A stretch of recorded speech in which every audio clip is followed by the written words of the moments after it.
Welcome to the Port of Bremerton Report, and with me today is the President of the Board of Commissioner of the Port of Bremerton, Bill Mahan. Welcome, Bill. Nice to have you here. Thank you. And we're going to have a conversation today with Bill. For some of you who don't know Bill, Bill's been in Kitsap County for a long time. Bill and I go way back. Bill was a county commissioner for 2 or 3 terms? 20 years. 20 years. So you've seen a lot, and been on, this is Bill's 2nd term on the commission, which are 6-year terms. So I wanted today to try to get a perspective from a commissioner's point of view about the importance of the port and why someone like Bill would give his time to it, because you don't get paid a lot for this job, Bill. I realize that, and you put in a lot of time, especially as the chair. So I guess from your perspective, Bill, what's your sense of what the port's mission is, what it does, and why do you spend your time on it? Well, when I was county commissioner, we worked closely with the Port of Bremerton to inspire economic development primarily. And I always felt in my career I'd like to finish as a port commissioner that could really work with the staff and the other commissioners to develop the port property and to create jobs and private investment. And this is the only unit of government in Kitsap County and ports in the state that have the capability. The legislature has given us the capability to do these kinds of things. And really, as we all know today, a job is the most important thing in your life. And there's not much quality of life without a job. No. Right. No. And there's 3 commissioners that are elected, right, Bill? And yes. They rotate terms. And we have 3 districts. Could you kind of explain how that works, where the districts are and all that? Currently, we do have 3 port commissioners, and they're elected from specific districts in the port. So, for instance, my district runs basically from west of Port Orchard over to Seebeck. Commissioner Stokes has the Port Orchard, South Kitsap area, and Commissioner Zavinsky has Bremerton and the kind of the urban area around it. And Bill, I get this all the time, so I'll let you try to explain it. I don't live in Bremerton, but it's called the Port of Bremerton, but it's more than that, isn't it? It is. The state law requires that you have the major city as your name, and this goes back long time to the first part of the 1900s when the Port of Bremerton was created. But really, the Port of Bremerton is important to all of the area that it encompasses because we can actually do things that helps level out the property tax load. My prime example, as you well know, Bremerton was really in the doldrums and was going down in its valuation, property valuation. Right. About 8 years ago, you began as the mayor of Bremerton to revitalize the downtown area and raise property values. And what that did was, and I've looked at the statistics, the last time was a couple of years ago, but when you look at the property valuation in Bremerton, it from 2000 to 2007, it went like that. Yeah.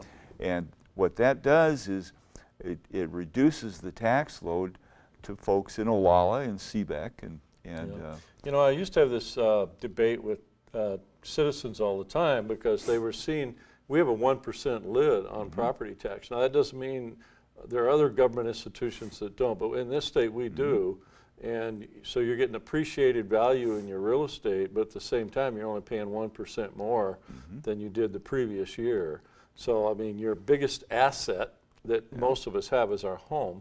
And as you said, those 8 years, people saw their value of their homes almost double. Now, unfortunately, that's receded a little bit. But the other thing I want to talk a little bit about is ports' authority given to them by the state. Ports are what we call a special purpose government. So it's unlike cities who are general government in that they apply police and fire and parks and sewer and water and all that kind of stuff. What's the difference in that and what the port's authority is? And what does the port have authority to do? Well, you know, it's really interesting. When I ran for this job in 1999, the first question I was asked by people in forums was, are you going to use the port's authority to do things? Because the history of the Port of Bremerton was they did not. They would not use the authority given to them by the state to do various things. So, so as an example, the port can develop property and again reduce the tax load by developing money from property leases. So developing property is one of the areas that you can that you have the authority to do. Creating relationships with people in the international trade so that you can inspire someone to locate their business here. Ports also have authority for airports, right? They have authority for airports. They have authority for marinas. Authority means that ports have the ability to tax people for those purposes. In other words, we can tax someone to build an airport. That's a legal authority that is correct. Yes. Yeah. And so the Port of Bremerton today is this. I'd like you to discuss a little bit, because you've been there now, the projects that the port has done in the last 6 or 7 years, and what are some of the things that you've been involved with, Bill, since you've been there? Okay. The primary thing that I've been involved in, of course, is the rebuilding of the Bremerton Marina. And we all know the first marina that was built. They also rebuilt the Port Orchard Marina, though, when they had a snowstorm that knocked the whole thing down. That was before my time, but they did, yeah. The Bremerton Marina originally was a very small marina and not very well protected. And it was just to service what we call day boaters, people that would come in to visit. And so when Bremerton began rebuilding the waterfront area, the first question in the Port Commissioner's minds were, should we start looking at rebuilding our marina in Bremerton to be a full service marina, one that would provide slips for monthly leases and one that would provide slips for day boaters. And so that was a very long project. It took a lot of planning and design work, and it's been a very a nice project, and it will serve the Bremerton area for 100 years. Well, I agree with that, and I want to congratulate you and the commissioners for having the courage to build it. Over the next 20, 30 years, it will provide 3 times its cost in terms of its value back in economic development. I'll talk a little bit about the industrial site, and then we'll go to the airport, Bill. But we have this, one of the missions of our port is to bring new jobs, and mostly built around manufacturing jobs. And we have about 600-acre industrial park. And a couple of exciting tenants, Bill, that you could talk about, Safe Boats being one, and we just got a new tenant in, electric boats being the other. I might talk a little bit about that. I don't know how we got Safe Boats originally, but it's quite a success story. It's a very good example of what a local company can do if they do everything right. And the way we got them, frankly, was they were a startup company and they needed a big building, and we were the only ones in the county that had a big building, and so they ended up at our. And the story I've heard is they started with a couple of guys in their garage, and now they have 350 employees. And I want to point out the employees that make good wages and good benefits. Yes, it is a primary job company, which means that it's not like a hamburger place like McDonald's, but a company that creates jobs, and the money that they bring into the county gets circulated within the county. So it's absolutely the kind of a company that you want. So they've been a real success story. The latest success, I believe, is landing electric boats and consolidating all of their business. Electric Boats being a subsidiary of General Dynamics? Yes. Is that the name of the company? Yeah.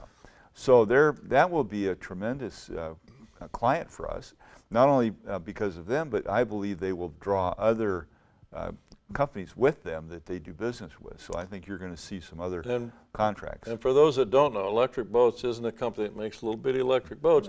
Electric Boats does a majority of the work on submarines, right? Yep. Nuclear submarines. So they're here for an obvious reason. Yes. Right. And people don't realize, Bill, but they say, well, how does the port affect our lives? Well, one way we do is that everybody's garbage goes out to our facility, right? You want to talk a little bit about waste management and that whole deal? Yes, and you know what's... And the rail? Yes, what's really really nice about our park out there is, along with these big companies, we have a lot of smaller companies that create nice jobs, good paying jobs that of people that live in the Port District. So, but the waste management one is kind of one that I've been involved a long time as a county commissioner when we consolidated all of the landfill sites. And now the port has the collection site where all of the garbage and trash is brought to that site and then put on rail cars and shipped to Oregon for their large landfill down there. That is a tremendous opportunity for the port for the future, because as we look to be more greener, you're going to find it becoming more and more feasible to take that garbage and turn it into fuel, turn it into different kinds of reusable material that will be very environmentally friendly. So it's a tremendous advantage to the port that we're able to get the county to locate that on our property. So the next time they haul your garbage out, remember it's going to the Port of Bremerton first, and then it goes to the landfill. A couple of things that people don't realize about the port, and there are a lot of things they don't realize about the port, Bill. I think the port's really an understood and appreciated government agency. But we also do things related to family and tourism and those kind of things. A couple issues is that I'd like your opinion on. One is people don't realize that we have this big motorsports park out at the airport. And then we've got some parks. I mean, we've got a children's park and we've got some docks and people go to fish and those kind of things. Well, one of our talk about the motorsports thing a little One bit. of our responsibilities is in the area of recreation. And so the first one is the race strip that we have on an old inactive runway. That brings in about 100,000 people a year into our county. So it's a very important economic activity that works in the area of tourism. Those folks that come in stay at local hotels, they buy food at restaurants and spend money in Kitsap County, then leave. So that's a very important facility that we have right on our airport site. The other facility, we didn't get NASCAR, but we've got the motorsports park. That's right, and they're frankly they're looking at how they can expand and perhaps move to another site adjacent to the airport or even maybe on our own property. But the other ones that are key is little neighborhood docks that we do. We have a dock at Harper, for instance, one at Annapolis. We have a boat launch at down in Port Orchard that's very active with fishermen. And then over at Chico Way we have a small boat launching ramp. So you got one in Evergreen Park? We have one. And pardon me, and one in Evergreen Park. So we try to accommodate folks that need to get to the water to fish, put their ski boats in, things like that. Yeah, it's one of those things that people just don't realize. I mean, we're kind of the friend of the family because your dad or mom can work at the port, and then you can leave your boat at the facility there and have friends over, or you can you can go out to the motor deal, or you can go fish off one of our docks. So it's the next thing I want to talk a little bit about, Bill, is we have this airport. It's called the Bremerton National Airport. And people always ask me a couple questions. One is, why don't you fly commercial airfoil out of there? And then they ask me about the future of the airport. And I'd like you to talk a little bit about what you see as the future and what the airport currently does. The one thing I'll say is that the Bremerton National Airport has a long runway, 6,000 feet. Now we can land, matter of fact, we've got one out there now, an MD-80 jet that carries a couple hundred people. We can land 737s, and we can't do the big jumbos, but we can do other things. So currently, what's the port doing in terms of its business in the airport industry, and what does it hope to do in the future? Okay. First, a little bit of history about the airport. Because that airport's been there a long time. It's been there a long time. It used to be a military airport, and that's how the Port of Bremerton got the airport. It was turned over to the Port District through the county after World War II. So we were given a very nice facility for airplanes. It's a general aviation airport, which means that we usually target smaller airplanes, corporate jets, just general aviation and not commercial air. Mostly prop stuff. Mostly prop stuff, right? So I think, in my opinion at least, the future is very secure for the airport. I think eventually we will see some commercial jet activity. It'll be primarily like the Bellingham Airport, specific run from say Bremerton to Las Vegas. There's been some or studies Portland or on Spokane. Or Portland, Yeah. Spokane. So the airport has been maintained very well. In fact, we just finished the runway, repaving that, and I think that it will lead to more activity on the airport, and I think we're going to see a lot of corporate jet activity. Now, there has to be some investment in some things in order to achieve that. And one of the things I've noticed since I've been out there, Bill, is one, we have Fred, who is our director of the airport, really knows his business and does a good job.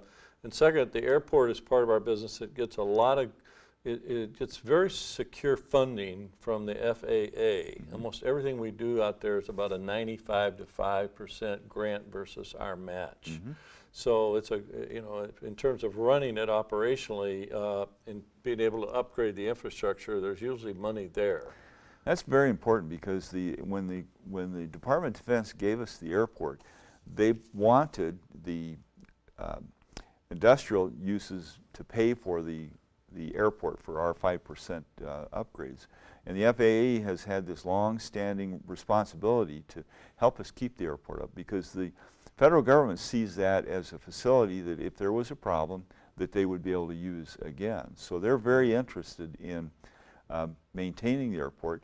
One of the interesting things about it is we cannot sell any property that was given to us, Right. Unless FAA approves that, which that's been a question forever, is why doesn't the port sell its facilities out on the west side of Highway 3? And the fact is that FAA would not permit us to do that. Yeah, it's like the Port of Seattle runs SeaTac, you know, and so forth. I want to skip over and talk a little bit about the Commission's interest in the last number of years in environmental energy efficiency, environmental sustainability. This port kind of led the effort starting maybe 6 or 7 years ago to seriously take a look at the recruitment of clean tech jobs and, you know, its own personal involvement in sustainability of our properties and that sort of thing. So it's been of interest to the port for a long time. And I didn't notice because I helped draft it, but the port has adopted what we call the 10% in 2010, which means we're going to try to cut our energy costs by at least 10% for the next number of years in terms of energy efficiency. And I know you were a leader, you have been a leader in this in your interest. Bill, you might talk a little bit about the port's role in clean tech and how you see that going down in the future. Well, no one can watch TV or pick up a newspaper or get on the computer without seeing something about our environment, global warming, the problem with oil for fuel and what it's doing to our economy. Now, whether you agree with those issues or not is really beside the point. The fact is that it makes good business sense for us to work on how much energy we use and try to be efficient in it and try to be a steward in our environment. That just make good sense. As a matter of fact, if we do that, there's good reason to believe that our industrial park would attract clean tech industries that like that kind of policies by their landlords. So yeah, it's kind of like, I think we've decided that we want to be good examples in order to attract other people who have the same values about that. Yeah. So it's just good business sense, and I believe that we need to do that anyway. But when you do that, you also are using good business sense in accomplishing it. I want to talk a little bit, Bill, about the government in general, but ports especially, challenge and transparency and making sure that the public is engaged in the decision making of the port. You know, I watched Seattle Port get in trouble here about 8 or 9 years ago, and are still suffering from a backlash of lack of transparency in a case where their CEO was somehow given a year's severance pay without everybody knowing about it, and that sort of thing. And ports in general have trouble communicating, and we have just hired, and thanks to you, Bill, and thanks to the Commission, been able to retain the services now of a communication and marketing, public relations, outreach manager. And so the port's really going to invest in trying to get information out. And this port had an experience with the marina where lack of information didn't get out. So I'd like to talk a little bit about why you support this new position. And I know that the port's had a policy for years about public engagement, and we just haven't had the resources to act on it until now. Well, it's the age-old problem of informing the public when you are considering something. In the levying of the tax to build the Bremerton Marina, at every meeting we talked about it. We had hearings, we had legal notices, and when we levied it, the public was really unaware because they weren't paying attention to it. And so as a result of the backlash on that, we adopted a citizens participation public information policy that would guarantee it would never happen again. So one of my frustrations in government is you do these good things, but then you never fund them. You never give the resources to the effort. Yeah, I think they call it unfunded mandates. Unfunded mandates. So commissions and legislatures are good at that. They're good at that. So we created this a couple of years ago, and for one reason or another, it did not get implemented like I believed it should be. So this person that we're hiring, that's their number one priority, is to ensure that we implement that policy, which will include a number of things, such as redoing our website so it's more interactive, so it has more information on it, easier to access the information, and I believe that will go a long way for people to really understand what's going on.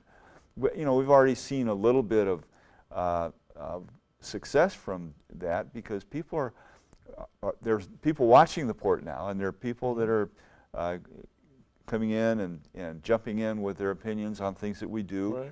And so it's a healthy way to do business, and the port may not like what they hear sometimes, but we need to hear that. Well, Bill, given all this kind of social media that's out there, are you going to be tweeting and blogging here pretty soon? Are we going to see you on Facebook? Well, I do have a Facebook page right now, but I'm not sure about tweeting. Well, one of the reasons we do this show is so we can, and we try to talk, you know, when we do this, we try to get all the issues on the table, try to tell everybody exactly what we're thinking, what we're doing, and be out there and be transparent all the time. A little bit about a project currently going on and one just finished, Bill. The city, I think, under your leadership, the port purchased a major piece of property in downtown Bremerton on the waterfront, and the purpose of it was that we needed land to be able to provide parking to support our downtown Bremerton Marina. But first of all, let's talk a little bit of a project we just finished, thanks to Congressman Dix, this thing called the Stramp, which no one understood the name of it, but we now call it the Bremerton Harborside Steps, I think. Great. Yeah. You want to talk a little bit about that project and what? This piece of property is just critical for the Port of Bremerton, for its future, not only for the marina, but for our goal of creating more money from leases to get us off of the property tax. So this property has the capability to be a significant contributor to our lease revenue in the future. It could house anything from public parking to hotel to office space to retail space to apartments. Who knows? I mean, it's a lovely piece of property that just is, the sky is the limit what you could do. So that's the future for the port. As we all know the times we're in now, the economic hardship and the lack of money to do anything, but there has to be ways that we can move forward to this piece of property so that we can achieve the goal of creating more revenue that will take us off of the reliance of property tax money. Well, yeah, and one of the things that this ramp, the stairway, does allow people to come from up on the street down to our marinas and down to our where people can fish and all that kind of thing. It also provides a place for the visiting boaters to bring their pets up to. Right. It's very important to a dog. Yeah, understand. Couple of questions I get all the time, Bill, and I know you as commissioners do. People in Seabeck or people down that live in south of Port Orchard. Well, what have you done for us lately? And we did visit those communities this year, and I mean, you know a little bit about the history. We've only got a couple of minutes, but we have made efforts in Seabeck to do some things, right? Yes, we have. We've worked with the county on the marina out there to provide restrooms, which did not happen. We've tried to help the state in their boat launch ramp at Misery Point. We've had money in our budget every year for a project at Seabeck. So we'll keep working at that, and I know that eventually we'll come up with some project that will. Well, I know you've told us, the staff, that you want to make a commitment to doing something up in that area. And what about the south end? Well, the south end, we've really invested a lot of resources in the Port Orchard waterfront. Our marina is a terrific marina. Everybody loves to come there. We have the big Chris Craft rendezvous there. We've also, as I mentioned earlier, we've worked with the city of Port Orchard to build a boat launch site that's one of the premier boat launching sites in the Puget Sound area. And Safe Boats takes their boat down there, I think. Yes, I think they do. And then down from the marina, we have a very nice community park, children's park. Right. If you have not taken your little children down to that park, you should. It's a phenomenal little park, the Marianne Huntington Children's Park. Place for concerts and all that kind of thing. We have every summer we have concerts on the waterfront down there, and it's just a great place. I think people need to understand, I hope they're understanding more, that the Port of Bremerton is a player in this community, and we have impact here, and we're going to have more impact. And we're hopefully showing the public, under your leadership as chair and under my leadership as CEO, that we bring real value here. And I believe we do, Bill, and I know you believe we do, or we wouldn't be here today. So I want to thank you for the time and effort, and the staff loves working with you. If you say, we get clear direction. We know where you stand, Bill, and we appreciate that. So I want to thank you for joining us again on the Port of Bremerton's Report, and we'll see you again next month.